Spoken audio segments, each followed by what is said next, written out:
You know what no one talks about when they're teaching emotional intelligence? How to use it in order to recognize when you've outgrown the very room that you're sitting in. They teach you to read people's emotions. They teach you to manage your reactions. They even teach you to build rapport with your boss. But what happens when your emotional intelligence gets so sharp that you realize you are the smartest person in the room that's slowly killing your soul? Well, by the end of this episode, you're going to understand why your emotional awareness isn't making you a better employee. It's making you unemployable. And that, my friend, might be the best thing that's ever happened to you. Your Success DNA podcast. Your success is in your DNA. What is up? What is up? What the hell is up, my fellow success seekers? Welcome back to another episode of Your Success DNA, the podcast for my aspiring entrepreneurs and 9-to-5 escapees. It's for everyone, really, but I kind of focus in on you folks trying to break free of that 9-to-5 grind. Each episode delivers mindset shifts, habit upgrades, and a little dose of rebellion, helping you break free from convention to build not just a business, but a life aligned with your version of success. And if you know someone that's dreaming of ditching the grind and still makes a little bit of time for some self-help and some personal development, you might want to forward this episode to them. Okay, so first, in today's episode, I'm going to show you why traditional emotional intelligence training is actually designed to keep you trapped in a system that does not serve you, and how you can flip that script to serve your freedom instead. Second, we're going to dive into the 3 inner emotional signals that let you know that your inner entrepreneur is ready to break free, even when your logical brain is still up there making excuses. And third, I'm going to give you the exact framework for using your emotional awareness to navigate the complex feelings around leaving your security behind and stepping into the unknown world of entrepreneurship, or anything else that might be going. Maybe you're looking at a better job for those of you that like their 9-to-5s. Okay. So here's the truth. And you know what? Maybe I say this too much, but I think this truth is going to sting just a little. Your emotional intelligence isn't making you a better team player. It's making you a better escape artist. Yeah. And the corporate world has been teaching you EQ backwards the whole damn time. Let's talk about Doris for a minute. Doris is a marketing director at a Fortune 500 company, and she was really, really good at reading the room. She could sense tension, maybe right even before it erupted, navigate office politics like a chess master, and manage up so well that her boss thought she was completely indispensable. And in many ways, she was. But here's what happened. The better Doris got at emotional intelligence, the more she started to notice things that really made her stomach turn. She could feel the energy drain when her team walked into pointless meetings. She could sense the resignation in her colleagues' voices when they talked about exciting new initiatives that everyone knew would be forgotten in 6 to 9 months. She could read the fear behind her boss's micromanagement and the desperation behind the company's culture initiatives. Yeah, see? Doris's emotional intelligence had become so razor sharp that she could feel the collective soul crushing happening in real time. And instead of using that awareness to become a better corporate player, she started to use it to plan her exit strategy. She began reading the room a little differently. Instead of asking herself, how can I succeed here?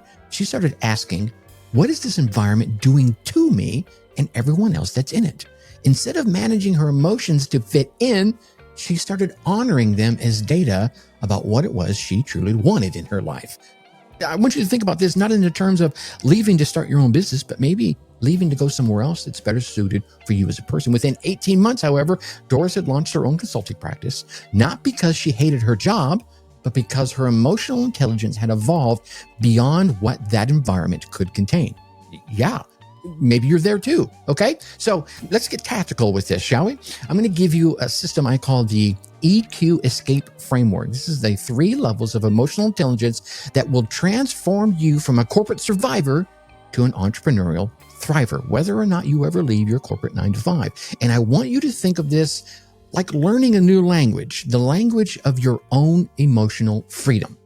Level 1 is emotional awareness. This is where you start paying attention to the emotional climate that's going on around you. But here's the key, not to adapt to it, but instead to evaluate it. I don't want you to be so aware and see the emotional climate and then adapt to it. No, start to evaluate it instead. You're going to become an emotional anthropologist in your own workplace. I want you to ask yourself some really hard questions.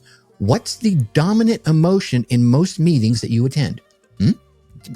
I can hear some of you right now. It's probably not excitement, is it? Is it dread? Is it weariness? Is it, oh my God, this again, right? Yeah.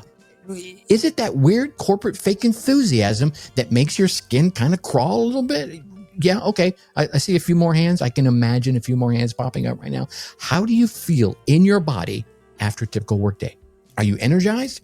Or do you feel like you've been emotionally drained by some, I don't know, emotional vampire kind of sucking everything out of you? Yeah. Here's a big one.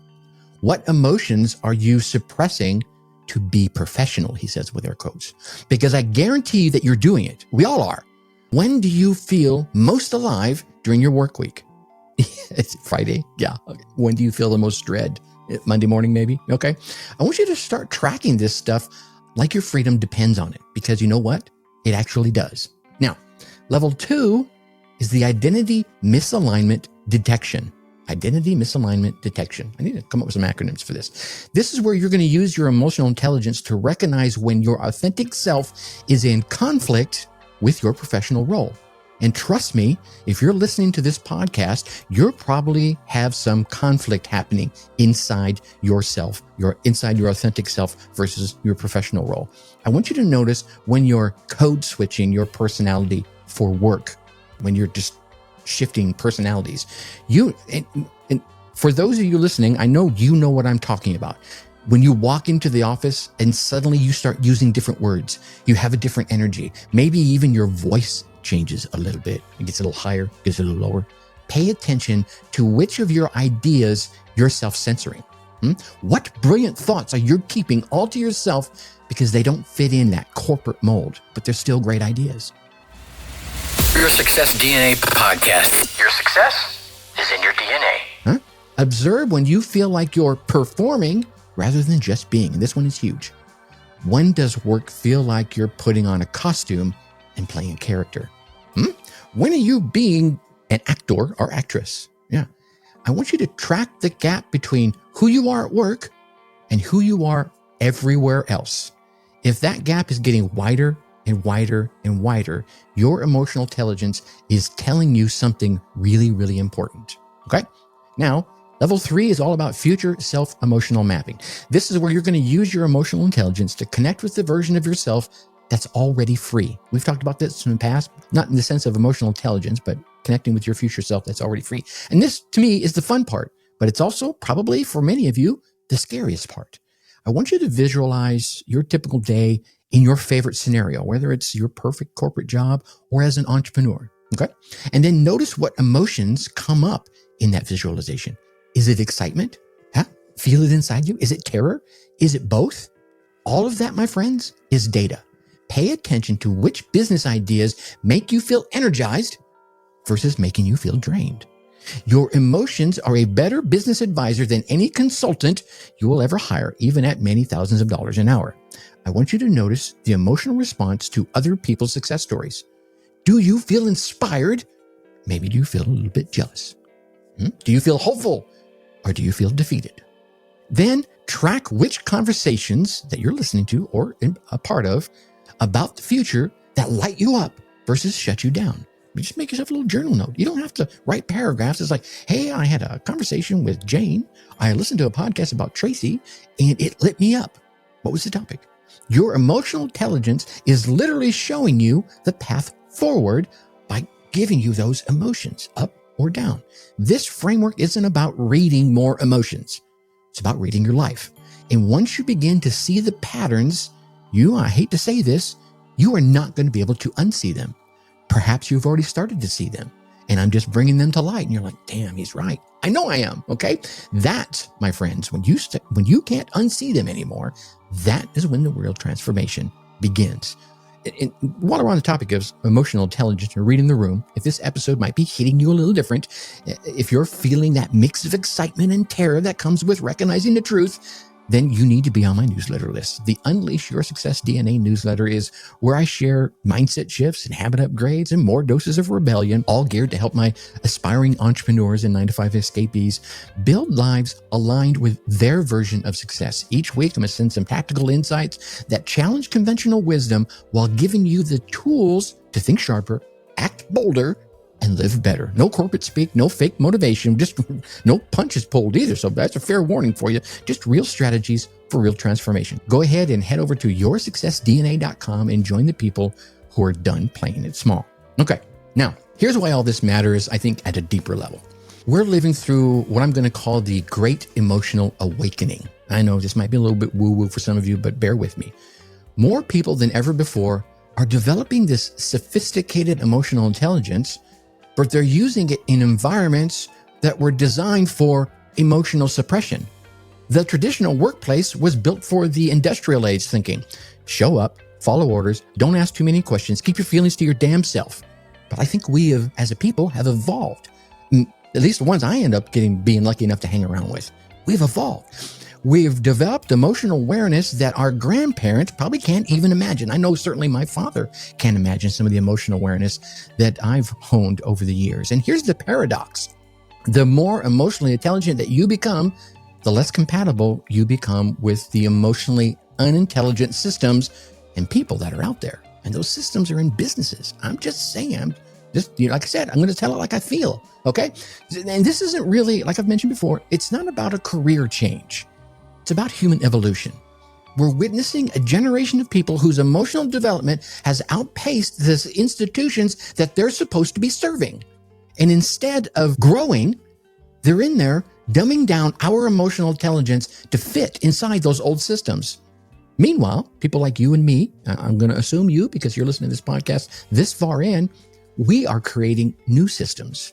Yeah, the most emotional intelligent thing that you can do is to honor what your emotions are telling you about where you belong or where you don't belong. You feel me?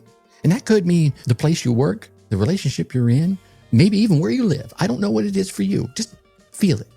Here's your whiskered wisdom for this week. Your discomfort is not dysfunction. It's data. Discomfort isn't dysfunction. It's data, the 3 Ds. That restlessness that you're feeling in those meetings, that energy drain that you're feeling after some corporate small talk, that voice in your head that says, there has to be something better than this. There has to be more than this. That is certainly not something you should be managing or even medicating. Yeah, that, my friend, is your emotional intelligence working perfectly fine. It is a fine-tuned engine. It is giving you information about what serves you and what isn't serving you. So here's your specific action step for the next 7 days, for the next week. I want you to become an emotional detective inside your own life. Keep a simple notebook, or maybe you just put it on your phone with 2 columns, energy givers and energy drainers. Yeah. Every time you notice a significant emotional shift during your workday, jot down what triggered it. Don't judge it. Don't try to fix it. I just want you to collect data. By the end of the week, you're going to have a clear emotional roadmap of what's working for you and what's not working for you. And that map, my friend, might become your escape plan. Okay? Listen. Your emotional intelligence isn't a tool for better corporate performance. It's a compass pointing towards your authentic life.